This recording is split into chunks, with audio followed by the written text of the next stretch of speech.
Here's a common problem on the 944. Replacing the front speakers, shelled out money on some really nice ones that you read online should be a direct fit. In this case, it's the Alpine SXE-4625S, which according to many forum posts and even Clark's Garage says should be a direct fit. And they were on the rear. I already installed 2 of these in the rear. But on the front, what I'm finding is that there's a clash. It's a little bit hard because of the magnet wanting to grab onto the steel, but it's actually right here on the sides, right here, and then on the other side. Anyway, it's fouling here and here. So short of cutting out sheet metal or modifying the speaker, it seems like the only way to make these work would be to actually space them out by maybe a centimeter or so. So that's what I'm going to aim to do in this video. I'm going to 3D print some parts that I designed and see if we can get this to work. And it would be hopefully applicable to other speakers as well, not just this Alpine unit that I've got. But the theory is that there are 2 spacers that need to be made. Well, really there's 5, but we're going to say 2. The first type is these little bushings that are actually going to go underneath all 4 of these tabs, so 4 in total, and they're going to obviously just be sandwiched between the speaker and the door panel to bring the speaker away. Problem is, when we do that and we go to put our little grill back on, it's going to set farther away, so the second spacer is actually going to just be something that kind of goes all around, so there's not a weird awkward gap between this grill and the door card. So I'm going to go inside and see what I can do, whip something up in SolidWorks, and I'll see you when it's ready. Got the 2 3D printers here hard at work. The Ender 3 V2 just finished up about 5 minutes ago with these spacers that go between the actual speaker frame and the door panel. These are 10 millimeters tall, 4 per speaker. The other 4 I've already got done. Then I've got the Bamboo Labs P1S over here actually making the I guess the spacers that are for the main grill. Push that away from the door card a little bit. As far as materials, I chose 64D short hardness TPU for these. Reason being, TPU can take, it has very good impact resistance and it can handle with vibrations a lot better than more brittle materials. But also, TPU is very robust in terms of temperature resistance, and 64D has a lot more in common with a rigid plastic like this than it does with a rubbery, softer TPU. Like this is a 75A TPU part, and it's like rubber.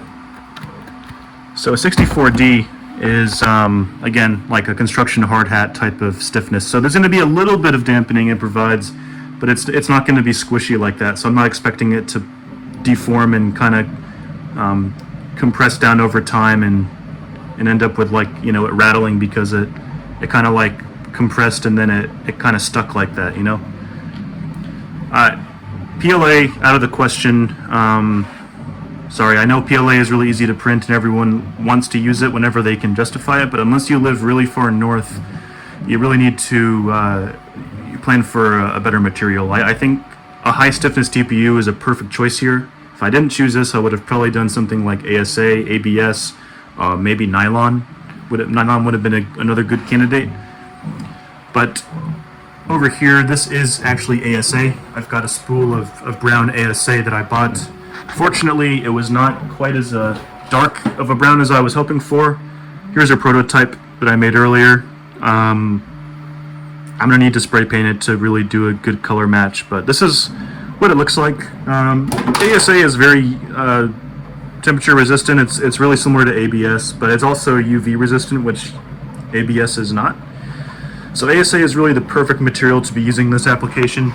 If you also look at OEM parts, a lot of them are ASA. It's very, very popular with automotive engineering and manufacturing applications like that. So you do see it's an enclosed printer.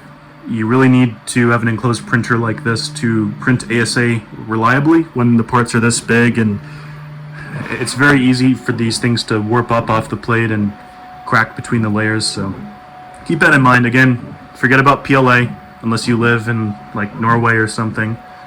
PETG might be okay in like northern climates, but I still think that you need to really be looking at something like ASA, ABS, etc.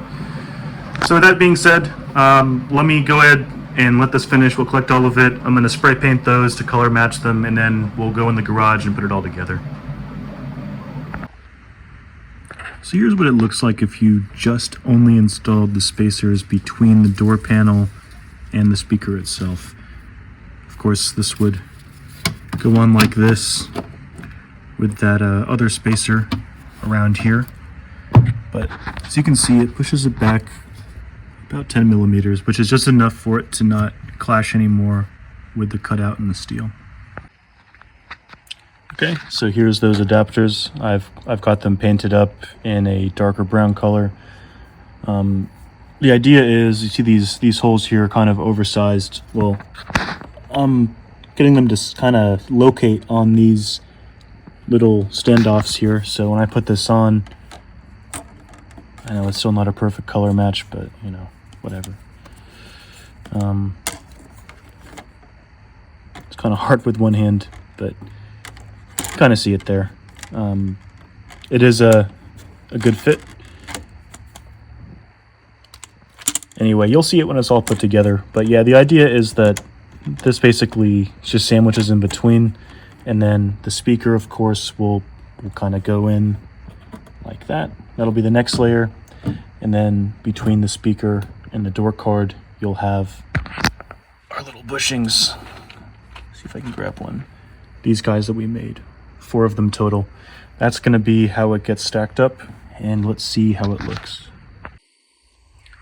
So here it is all put back together. Again, it's not a perfect color match, but I'll take it for now. So a little bit of flex here on this grill. I think that's just from the edge of this plastic. It was probably a little bit warped to begin with, but I will put all the files up for free. Check the description down below. I'll put the links up there. So yeah, it sticks out. Yeah, maybe a centimeter, 3/8 of an inch or so from the door panel face. So cool. Hope this helps somebody.